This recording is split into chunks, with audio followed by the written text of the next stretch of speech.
Hello, I'm Sierra Jenkins. I'm a senior at Dalton State College, and I wrote my senior paper on rape and rape kit backlogs. So the title of my paper is A Lack of Importance Placed on Rape, and could this contribute to the extensive backlogs we see in the United States? This paper is looking at factors that contribute to why rape kits aren't being tested, whether that be funding, lack of education, lack of officers on hand to actually sort through these kits and focus solely on solving those. Rape by nature is a serial offense, which means that a rapist is typically not going to rape just one time. He is going to continue, or she is going to continue to go out and assault victims over and over and over. With that being said, without getting these rape kits tested, we're potentially leaving these serial offenders wandering the streets, continuing to assault more people, which is causing more of, I would say, a frenzy or a panic because you don't feel safe. And whether, like I said before, whether that be we don't have the resources to test these kits, or even in situations I'll mention later on about CODIS, which is a DNA banking system that's used for inmates or people who have already been incarcerated. It has their DNA, so if a new kit comes in and is actually pushed through to be tested, you can actually link those kits together and potentially find a serial offender who has committed other rapes and get him off the street and then bring justice for those victims. When observing crimes such as rape, in a lot of my past courses, rape just is instantly brought down to what did the victim do, more particularly what did she do to entice or provoke the offender. I know, like I mentioned in a lot of courses, there's been situations where, for example, say you were sitting on the sidewalk and you had your purse next to a guardrail, and a thief walks by and takes your purse. Did you ask for that thief to take your purse just because of where you placed it? It sounds kind of ridiculous. That's also to say the same about when a victim kind of picking he or she apart for what they're wearing, how they're acting, just in general, the way they look, their lifestyle. Regardless, and my interviewee said it the best, no means no. It doesn't matter if you're under the influence of anything, what situation you're in, you have the right to say no at any particular point with anybody. And if you abuse someone's trust like that, that's a crime, and it should be handled accordingly. But through society, a lot of cases that I've read, and especially in some articles, these women are just utterly ashamed of what's happened to them. And the feeling that society is going to beat them up about this more contributes to them not wanting to come forward about their attack. A lot of women internalize this. This creates a lot of negative side effects, PTSD, depression, just because they feel alone. And in a documentary I watched last semester with Mariska Hargitay, she is a sexual assault victims advocate, and she is a star on the Law & Order SVU TV show on CNN. And these women, after they've been assaulted, they would go seeking help from law enforcement, that's who you're supposed to be able to trust. And there were comments that she shouldn't even come. There's no point in you being here. We're not going to test it. This was a waste of your time. And that's really demeaning and upsetting. To me, it gets me really frustrated because this is supposed to be an outlet. These individuals are here to serve and protect. And a lot of cases like that, people aren't protected. So instead, they would rather hold on to that feeling and that shame than come forward and endure more public shame by those who are supposed to help. My research questions were along those lines of, how does the criminal justice system and law enforcement agents perceive rape? Do they actually even view this as a serious offense? And also, do the attitudes of criminal justice systems, and more particularly law enforcement officers, determine whether or not someone will come forward? My previous example leads you in the direction that, yes, having a negative attitude, why would you want to come forward and almost be shamed about the abuse that happened to you? Through my literature review, I found a lot of articles that talked about different stages of rape and criminal investigations and the rape kit backlogs, allegations with companies, and divisions, more particularly law enforcement agencies. One example by Alter was this deaf woman was actually assaulted, and he had used a con to gain her trust because, we see certain people like doctors and police officers and we view them as trusting individuals. So this assailant came off as a police officer, so this woman trusted him, and he raped her.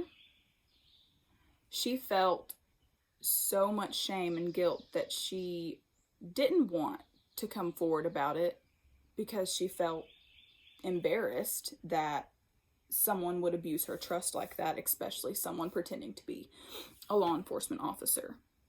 And that, like I've mentioned, is a very common reaction.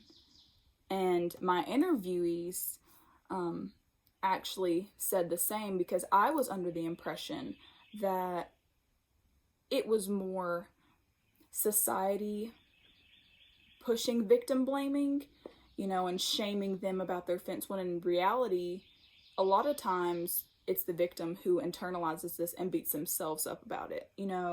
They go into, what did I do to put myself in that situation? Why me? They just feel so much shame. And one of the officers I interviewed actually said that there are certain victims who actually would rather keep it in than coming forward and talking to police officers and going through that, because it's not a one-time deal. You actually have, I think it's bond hearings, then you have 4 or 5 different court dates where you have to go in front of a jury and essentially convince them that a crime occurred. Which, the word convince, it's crazy that it has to be used. But no one should have to go through that situation and then have to sell their assault, in my opinion. But the officer was talking about how these women in particular would rather let it eat them up inside and destroy them from the inside out rather than coming forward. And then typically when it gets to that breaking point where they can't handle it anymore, then that's when they come forward about the assault that happened to them. One of the officers I interviewed as well was discussing the roles law enforcement has with rape kits and getting them tested. So comments were made that it is solely a medical kind of procedure. So the law enforcement officers send the victim to get a rape kit done, and then it's tested in the lab. So it's solely medical. So a lot were saying that the backlog issue maybe would be more towards the medical side. Not to blame, but should be more under the eye than actual law enforcement agencies, which the Tuscan Police Department, we know they were to blame because this police department actually, a couple of their officers burned thousands of rape kits and evidence.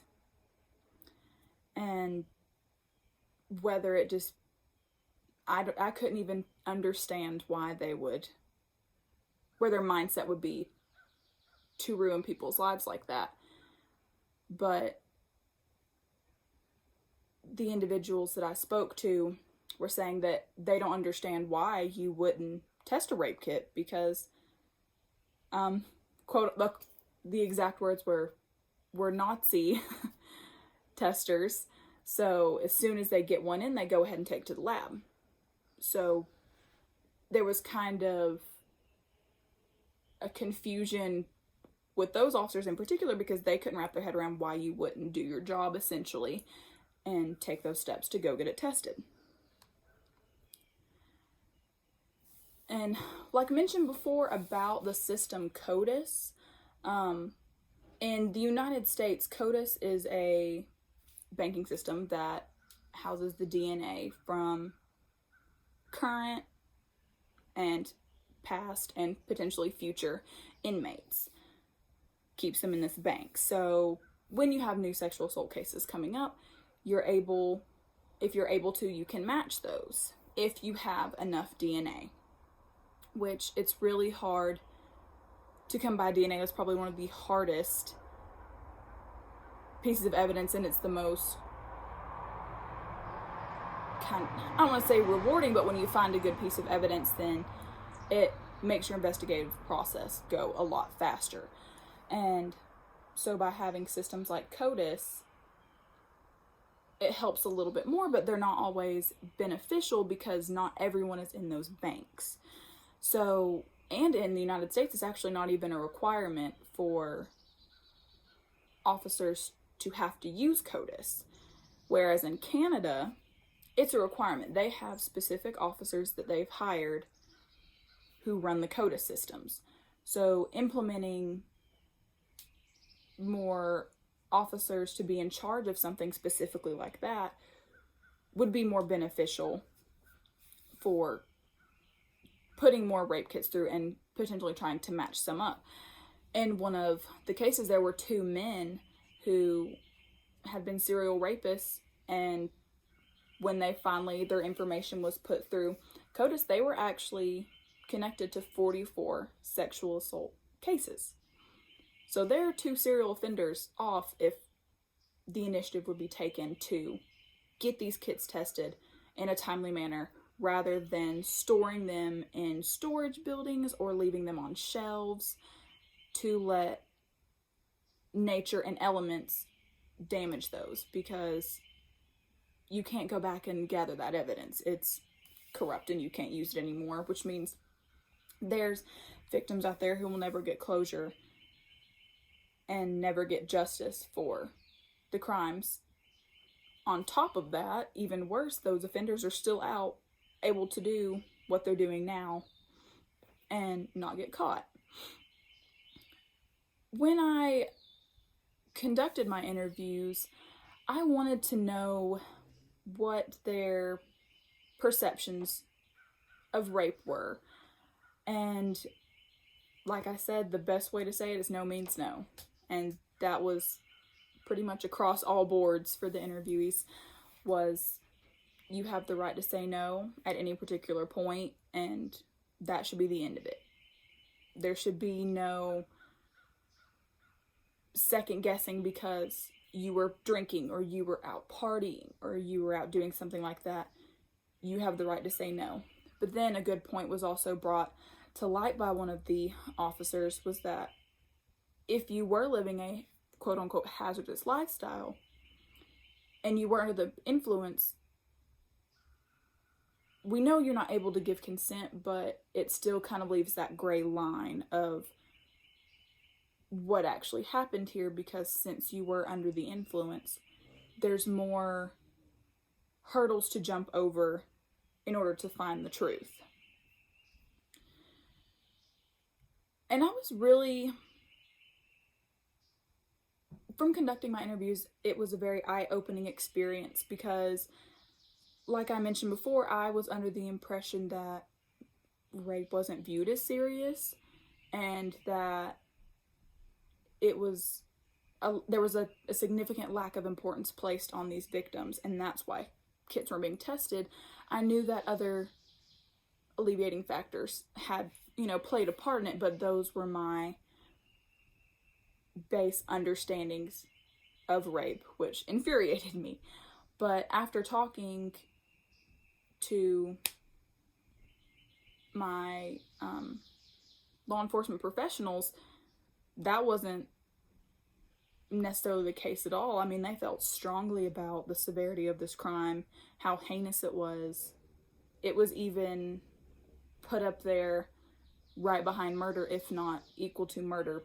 But murder, by one of the police chiefs, actually, he made the comment that murder is the worst crime, which I understand that is the worst crime anyone could face because you're taking away their life. But then it brings me to think that in some situations, when you abuse someone's trust, especially when talking about rape, whether it's a stranger to stranger rape, which is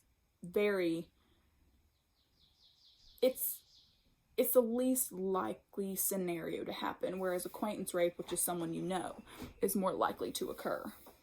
And that's when you take away someone's trust. So abusing someone's trust like that is really disheartening. So I was very eye-opened about how today's society actually views rape victims and how we've grown from older articles and stories I've heard over the years in my criminal justice courses to where the roles have essentially reversed, where now it's more society is viewing it as a heinous situation. Justice needs to be served. But now it's the victims that feel so ashamed and embarrassed that they don't want to come forward and talk about what's happened to them. I think that in the future, what's happening now with like Washington State and senators are getting behind these rape kit backlog pileups and are taking the steps to getting them tested, to getting these people off the streets. I think with more positive acts such as those and more research, just more funding for these officers so that they're able to handle the pileup. Because in smaller divisions where you only have 20, 30 officers, you don't really have the ability to do 10 different jobs at once, which means it's going to take a lot longer. So with more funding, more resources, more education, for one of my interviews pointed out that when they take it to the medical field to get these kits tested, a lot of those professionals aren't knowledgeable about exactly the steps how to do that. Yes, they are medically licensed, but more than likely when they took their certification stuff, it wasn't a lot of information on testing of rape kits. So more education for medical professionals. And I think from the information I've learned, I'm more informed about, all aspects of rape. Of course, I'm going to continue to learn more, but now I can inform others who have misconceptions and negative ideas about rape, and I know I can't make an entire change, but I can make a little tiny dent, and if things start moving in that order, I think we will be able to see a significant change and decline in serial rapists, and hopefully a diminish in rape crimes as a whole. So thank y'all so much.